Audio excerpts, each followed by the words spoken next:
Sabará, Sabará, Sabará, Vila Real das áureas tradições.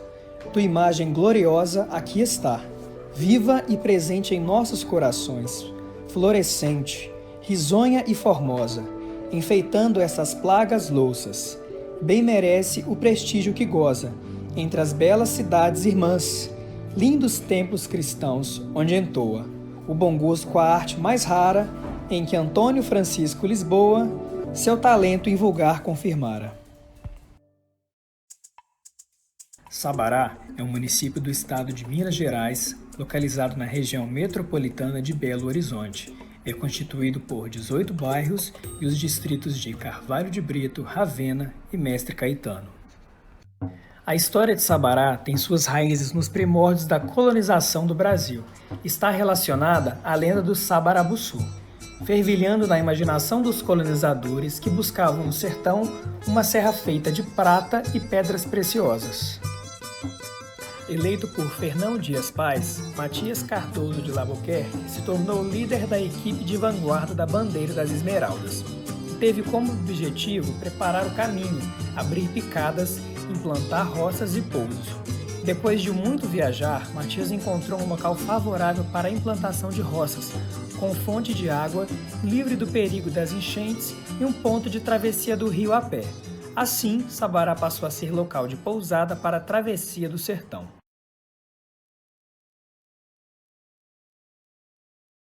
Como que os primeiros habitantes, como que o tal do Borba Gato chegou aqui? Ele veio de trem, ele veio por alguma estrada? Não, ele veio através das margens. E por que que ele ficou aqui? Por que devido Sabará ser dentro de um buraco, Borba Gato ainda assim insistiu e ficou dentro dessa cidade?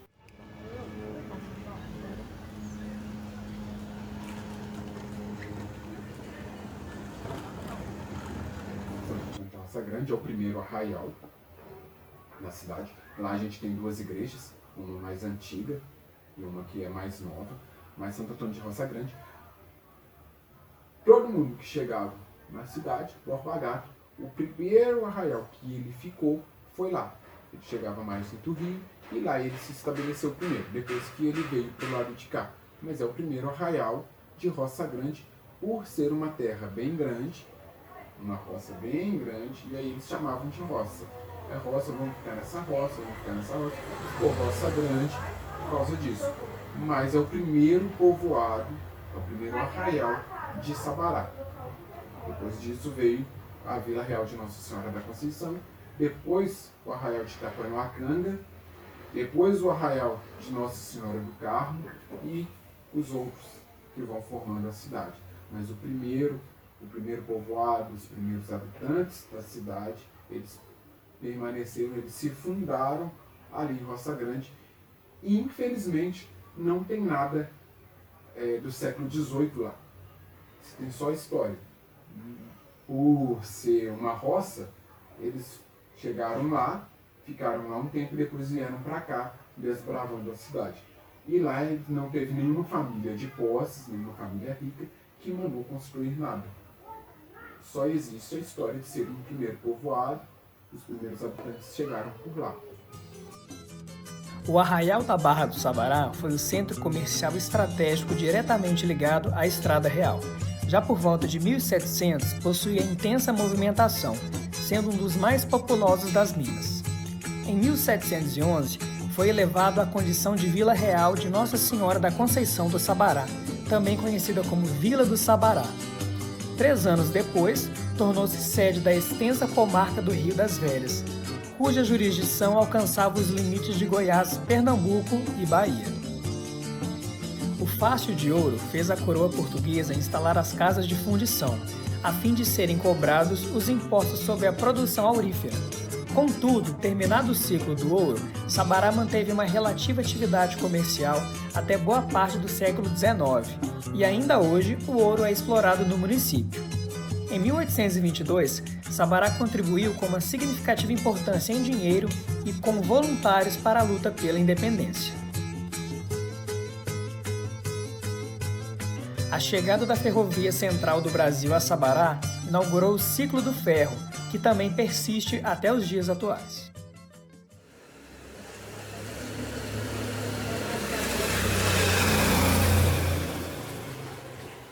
Aí Sabará se perde em mobilidade urbana por ser tão próximo a Belo Horizonte, mas é tão difícil de chegar aqui se a pessoa não tiver um veículo próprio.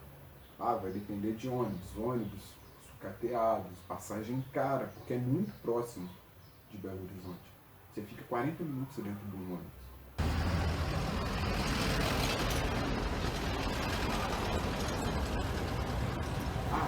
Vamos visitar Sabará final de semana. Você vai ficar 1 hora esperando um ônibus, no mínimo. Se você vier o domingo é pior ainda. Eu falo porque eu já vim aos domingos, às vezes, de ônibus pra cá. Então, assim, falta isso, falta a questão de cuidado, falta a questão de responsabilidade. Dentro de Sabará, para você poder pegar um ônibus para ir da Igreja do Ó até o centro da cidade, é o mesmo valor de você ir daqui para Belo Horizonte. É o mesmo valor. Então, assim, como que vocês, turistas, vocês, estudantes, no geral, vai visitar uma cidade, que você vai pagar o mesmo valor para poder rodar dentro dela, como se você tivesse vindo para ela. Aê, motor, boa noite pro senhor. Preciso chegar no centro, posso entrar, por favor? Vai lá, menor, mas vê se não se acostuma. Te aviso quando chegar e cuidado por essas ruas. Tamo junto, irmão, boa sorte na caminhada. A multa já foi constada, então vamos nessa bala. Sempre na humildade, cê consegue o que quiser. Eu tô nessa jogada até quando dá. Sabará, infelizmente, virou uma cidade dormitória. As pessoas, a maioria, trabalham em Belo Horizonte, vem pra cá só pra dormir. Essa questão dos bairros adjacentes que foram crescendo é um crescimento desordenado, que infelizmente não é só de Sabará, né? Mas vamos tratar sobre Sabará. Aí acaba com a preservação da mata, acaba com a preservação do solo, porque vai se crescendo, vai se ampliando a cidade, a cidade não tem estrutura, não comporta, e só vão construindo casas, e muitas das vezes casas irregulares, que a prefeitura não vai acompanhando, que concordo que a população cresceu, sem sombra de dúvida. Mas vamos criar alguma coisa básica, pelo menos, para se criar um bairro. A gente tem bairros hoje na cidade, que não são abastecidos pela Copasa, porque foi crescendo tão desordenadamente que a bomba não consegue jogar água para o alto do bairro. Vocês vão ver que tem bairros encontrando, que é o Rosário encontrando com o bairro São Francisco. E que bairro que é? Ninguém sabe o que é. Ela não é sobre violência, não é sobre sofrimento. É sobre determinação e poesia.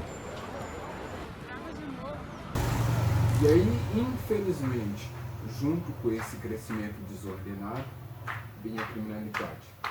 Sabará ainda é segura na região central.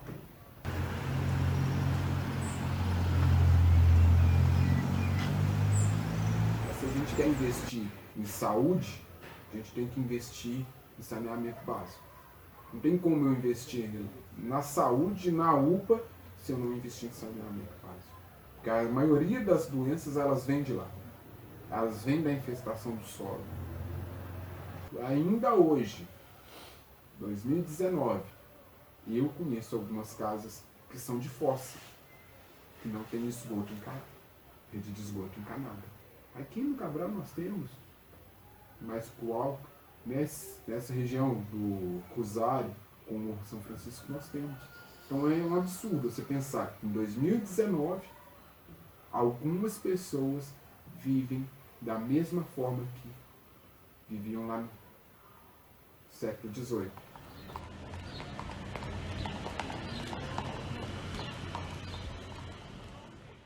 Mas isso eu acredito que não é só Sabará, né?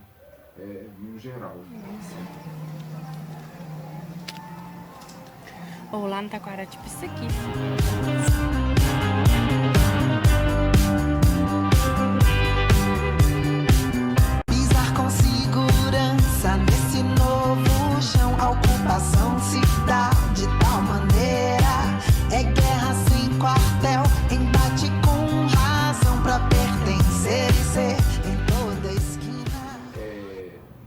Infelizmente, a gente não vê falar sobre Sabará nas mídias. Sabará se perdeu, Sabará foi perdendo a sua história, Sabará foi perdendo a raiz.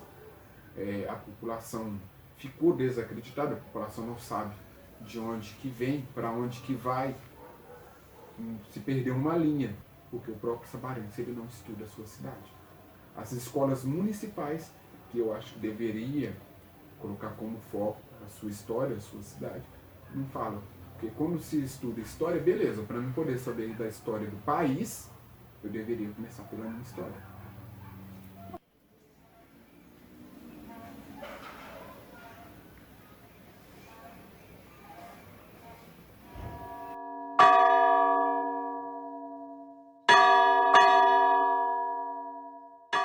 Nós temos dentro de Sabará a igrejinha do Ó. Muita gente acha que é porque na hora que entra dentro dela fala ó, mas não é. 7 dias antes do Natal era rezada 7 antífonas, ó Adonai, ó Raiz de Jessé, ó Emanuel, e por mineiro ser preguiçoso, ficou Nossa Senhora do Ó. Mineiro se coloca apelido em tudo. Mas dentro da igreja do Ó tem muita informação oriental. Ah, beleza, nós estamos no Brasil, por que tem informação oriental? Porque além de Portugal ter colônia no Brasil, Portugal tinha colônia na China, mais precisamente em Macau. E toda a história que era tirada, toda a cultura que era tirada do Brasil, ia para Macau. Tudo que eles tiravam em Macau, eles enviavam para o Brasil. A igreja de Nossa Senhora da Conceição, que é a matriz, ela leva 40 anos para ser finalizada. Ah, como que eram construídas essas igrejas? A matriz era construída por várias famílias. A família mais rica construía o altar central. As famílias que tinham posses, mas não eram tão ricas, elas vinham nos altares laterais e de acordo com a sua devoção. A igreja do Ó foi construída. A gente tem o nome da pessoa que mandou fazer aquela igreja, que é o Lucas Ribeiro de Almeida. Ela foi construída em 1717, aí ela leva menos tempo, porque ele era um cara bem rico. Ela leva 3 anos só. Começa em 1717 e termina em 1720. A igreja de Nossa Senhora da Conceição leva 40. A igreja do Carmo leva 10. E por aí vai. E aí a igreja do Rosário, que está na Praça Melo Viana, que tem essa origem por causa dele ser governante. Ele ser o primeiro presidente de Minas Gerais. A igreja do Carmo, do Rosário, ela leva 7 anos para ser formada só aquela casca. E ela é feita em cima de uma outra igreja. A capelinha que está lá dentro, muita gente fala que veio depois, que alguém mandou ela fazer depois, mas não, ela veio antes. Os negros, eles tomaram aquele lugar para fazerem as suas orações. E algumas pessoas, existem controvérsias sobre isso, fala que ele é uma igreja inacabada por causa da abolição da escravatura. E ela para de ser construída em 1780. Então não é a abolição da escravatura, é a decadência do ouro.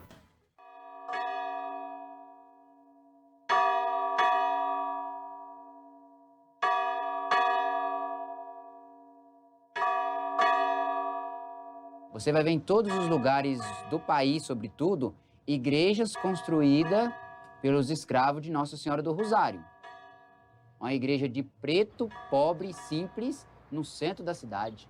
Pobres como nós, simples como nós e pessoas esforçadas. A gente pega da história, a gente tem o primeiro momento, que é o Barroco Joaninho, que é a descoberta do ouro dentro das Minas Gerais, que aí se vocês quiserem, se vocês forem visitar, ela é representada totalmente pela igreja do Ó. A gente pega a segunda fase do Barroco Mineiro, que é a igreja do Nossa Senhora da Conceição, que é a abundância do ouro. O ouro está no seu auge, e a gente pega a decadência do ouro, que é a partir de 1760, que é a igreja Nossa Senhora do Carmo, que aí a gente não chama mais de barroco, a gente chama de rococó, que aí já não tem mais ouro.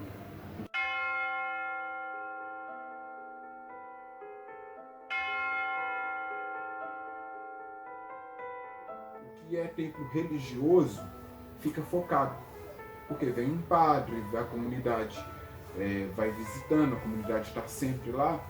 Então esses templos religiosos eles são focados e eles são restaurados, eles são mantidos.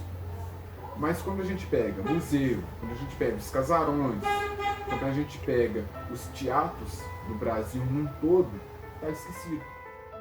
Sabará é muito rica também até hoje, em sua Semana Santa. Ainda tem uma comoção muito grande para a cidade. Em 2000 aconteceu um problema, agora graças a Deus foi resolvido. Em 2015 existiam 2 párocos na cidade, um representando o Rosário e outro representando Nossa Senhora da Conceição, e eles não conversavam. Então eles separaram a Semana Santa, que era unificada, e se perdeu muito. Porque a gente tinha dentro da cidade uma procissão de ramos, que, não falando de religião, mas representa a entrada de Jesus em Jerusalém. A gente tinha 5 procissões de ramos dentro da mesma cidade. E nas 5 não ia ninguém. E antes disso a gente tinha uma só, que saía do Rosário e vinha para a Matriz. Quando separou, não ia ninguém. Aí se perdeu isso em 2015, foi 2015, 2016 e em 2017 eles unificaram novamente, juntaram. Aí voltou a ser o que é. 2018 melhorou um bocado e esse ano foi bem melhor.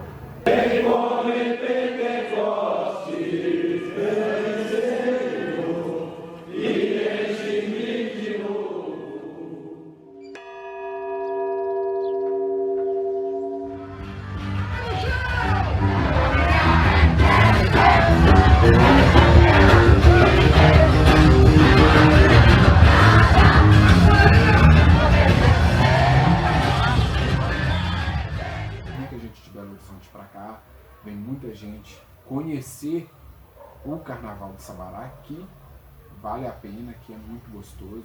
Tem um fato marcante do Carnaval de Sabará, que é a história, que é o chuveirão, no domingo e na terça. Então, assim, a gente tem carnaval o dia inteiro. A partir de 10 horas já tem concentração, os homens eles vestem de mulher, vão pra rua, e as mulheres, cada grupo coloca sua própria fantasia, vai pra rua. Ainda hoje, graças a Deus, é um carnaval bem seguro. Tem suas briguinhas, suas coisas, mas ainda não ficou um carnaval marginalizado, ficou um carnaval mais de família, principalmente no centro da cidade. Jacaré, bom demais, bom demais, bom demais, bom demais. Então você considera o povo de Sabará festeiro? Sim, bem festeiro. Em março, tem Festival do Oropronobis, em julho, Festival de Inverno, que é em comemoração do aniversário da cidade, em outubro, Festival da Cachaça, e em dezembro, Festival da Jabuticaba. A jabuticaba é a tradição da nossa cidade. O envolvimento da população tem crescido, a economia local também, e é a identidade do nosso município, considerado ouro negro. No Festival da Jabuticaba, não sei se vocês sabem, de acordo com o número de pés de jabuticaba que você tem na sua casa, você tem desconto no imposto. Então é para incentivar a população a ter pés de jabuticaba na sua casa. Os pés aqui eles são alugados. Por exemplo, se vocês quiserem alugar um pé de jabuticaba, tem essa possibilidade. Você aluga um pé de jabuticaba, você paga por ele, você fica o dia inteiro nele. A quantidade de jabuticaba que você quiser tirar dele, você tira. Pra você. Aí você chupa, doa, joga fora, mas você tem o dia inteiro pra você ficar com aquele pé ali. E aí muitos turistas vêm pra cidade, alugam pés para poder fazer isso. E muita gente da cidade também faz isso. Para poder fazer geleia, para poder fazer licor, para fazer doce, para fazer cachaça. É um dos principais festivais da cidade. E também o Festival do Oropronobis, que é realizado em Pompéu. Ele é realizado em março, maio, nesse meio termo. Depende muito também do clima na época, porque senão a gente precisa muito de chuva para poder ter essas folhinhas. e ele é realizado no Pompéu. É exclusivamente lá. É um festival do bairro, mas ficou da cidade inteira, mas é um festival do bairro. E também aí lá celinha, com oropronobis, tudo. Todos os pratos típicos com essa folha que é do século XVIII também. E junto com as comidas típicas, junto com o tropeiro, junto com a feijoada, junto com todos esses outros pratos, tem o Festival de Oropronobis. A festa típica, a comida de senzala, a comida dos negros, ela está mais enraizada na nossa cultura do que a própria cultura religiosa. A cultura religiosa cada um quer fazer de um jeito, ela não se mantém, mas a cultura do negro, a cultura indígena, ela se mantém. Sempre foi assim, vamos continuar fazendo ela. Eu, por exemplo, não tenho coragem de mudar um prato típico de senzala. Mas se você pega uma lasanha, você faz qualquer coisa com ela e ela continua como lasanha. Mas se você pega um tropeiro, se você pega um oropronobis, você não muda ele. Ele é foco, ele é daquele jeito e a gente mantém. Para a festa, para o sabarense é bom. Para a história num todo, de onde que veio a festa, por que ela existe, o porquê que Sabará está aqui, o sabarense ele se perde. Mas para a festa, no geral, ele é bem animado. Sabará, Sabará, Sabará. Corre o aço de forno candente, movimenta-se a indústria fabril, em favor do progresso crescente e a grandeza de nosso Brasil. Salve, salve cidade adorada, grandes filhos que deste ao país, do porvir, na perene jornada, Deus te faça maior e feliz.